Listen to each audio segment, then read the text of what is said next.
Generasi muda peduli kependudukan. Apakah kamu tahu apa itu demografi? Demografi merupakan ilmu yang mempelajari tentang penduduk atau sekumpulan manusia dan bagaimana dinamikanya. Ilmu yang juga sering disebut kependudukan ini mempelajari tentang hal-hal yang mempengaruhi perubahan jumlah penduduk. Dengan mempelajari demografi, kamu akan mengerti apa yang melatar belakangi berbagai perubahan ekonomi, sosial, politik, dan sektor lainnya. Melek demografi juga akan membantu kamu mempersiapkan langkah-langkah antisipasi untuk menghadapi berbagai tantangan di masa depan. Dengan demografi, kamu dapat memproyeksikan masa depan berdasarkan kondisi penduduk saat ini. Berdasarkan informasi tersebut, kamu bisa mempersiapkan diri untuk menghadapi tantangan di masa depan. Salah satunya bidang pekerjaan.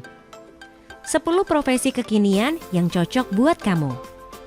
Blogger, owner startup, freelancer, content creator, game developer, programmer, desainer grafis, corporate remote worker, media sosial influencer, atau digital marketer.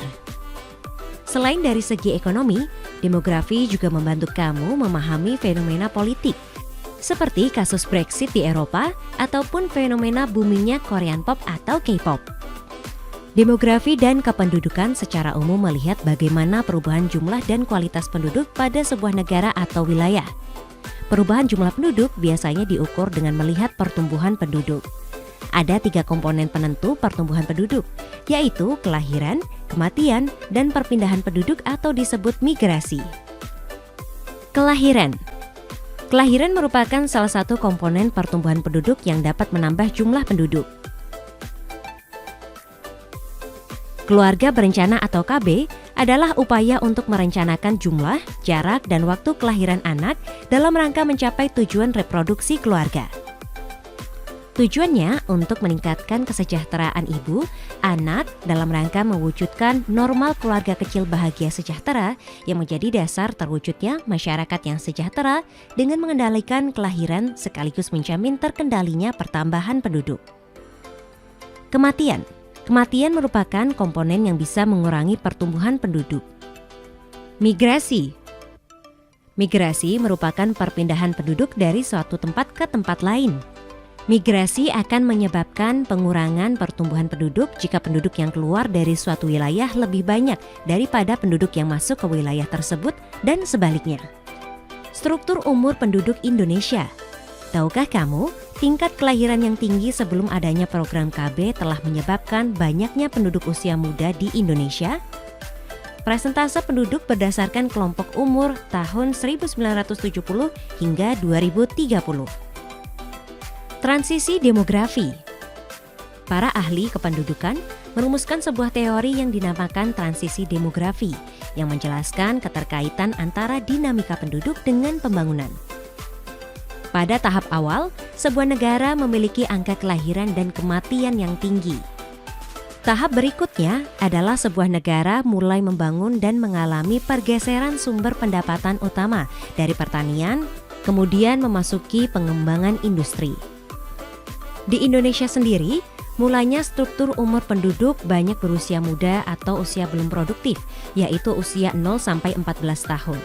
Selanjutnya, struktur usia penduduk berubah, proporsi penduduk usia muda mengecil dan proporsi penduduk usia produktif 15-64 tahun meningkat.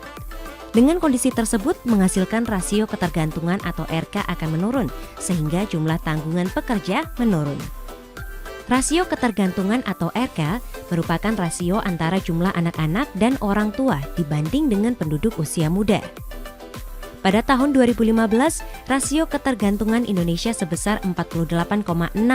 Artinya setiap 100 orang yang berusia kerja mempunyai tanggungan sebanyak 49 orang yang belum produktif dan dianggap tidak produktif. Dengan kata lain, setiap 2 orang produktif menanggung 1 orang tidak produktif. Tahukah Anda bonus demografi? Bonus demografi merupakan kondisi di mana populasi usia produktif lebih banyak dari usia non-produktif. Indonesia sendiri diprediksikan akan mengalami puncak bonus demografi pada 2030 mendatang. Indonesia masa lalu. Sebagai konsekuensi dari paham banyak anak banyak rezeki, pada tahun 1990-an, penduduk Indonesia masih didominasi oleh penduduk usia muda. Indonesia kini. Setelah dilaksanakannya program KB, angka kelahiran di Indonesia menurun, sehingga tahun 2015-an penduduk Indonesia mulai didominasi oleh penduduk usia produktif. Indonesia nanti. Dengan kelahiran yang tetap rendah, Indonesia nanti akan menghadapi penduduk usia tua. Sesuai dengan siklus daur hidup manusia, mereka yang muda saat ini akan menjadi tua pada masa yang akan datang. Mengenal 5 sumber data demografi. Sensus penduduk, SUPAS atau Survei Penduduk Antar Sensus, Sakerti atau Survei Aspek Kehidupan Rumah Tangga Indonesia, Susenas atau Survei Sosial Ekonomi Nasional, dan Sakernas atau Survei Angkatan Kerja Nasional. Mengenal remaja dalam perspektif demografi. Masa remaja merupakan masa ketika kamu bertransformasi dari anak-anak menjadi manusia dewasa. Menurut WHO, remaja merupakan masa seusia anak-anak hingga sebelum dewasa, yaitu usia 10 hingga 19 tahun. Di Indonesia, Undang-Undang tentang Kepemudaan Nomor 40 Tahun 2019 mendefinisikan penduduk usia 16-30 tahun sebagai kelompok remaja. Menurut hasil sensus penduduk tahun 2010, penduduk remaja atau usia 15-24 tahun mencapai 40,77 juta atau sebesar 17,2% dari total penduduk Indonesia. Masa sekolah. Pentingnya pendidikan bagi masa depan. Pendidikan akan membentuk logika berpikir yang lebih baik, terutama ketika kamu menghadapi masalah dan mencari solusi. Pendidikan juga dianggap sebagai modal manusia untuk bekerja. Investasi kesehatan, mengenal kesehatan reproduksi. Menjaga kesehatan reproduksi perlu dilakukan sejak remaja. Kesehatan reproduksi, terutama pada remaja, merupakan kondisi sehat yang meliputi sistem, fungsi, dan proses reproduksi. Remaja perlu memiliki pengetahuan yang tepat tentang proses reproduksi. Mengenal 5 penyakit menular seksual atau PMS.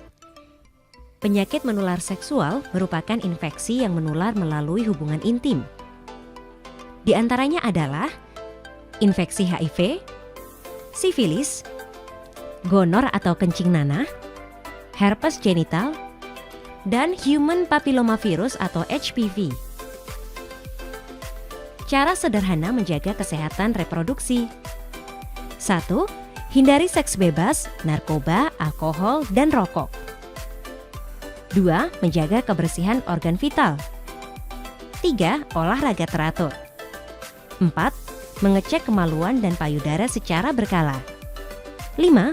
Menerapkan pola makan sehat.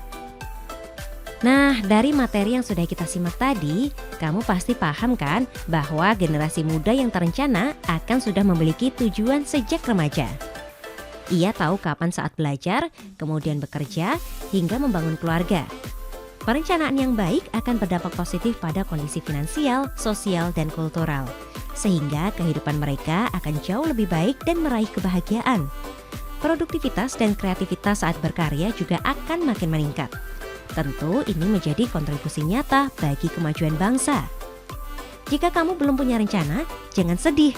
Tidak ada kata terlambat untuk berencana. Yuk mulai berencana sekarang.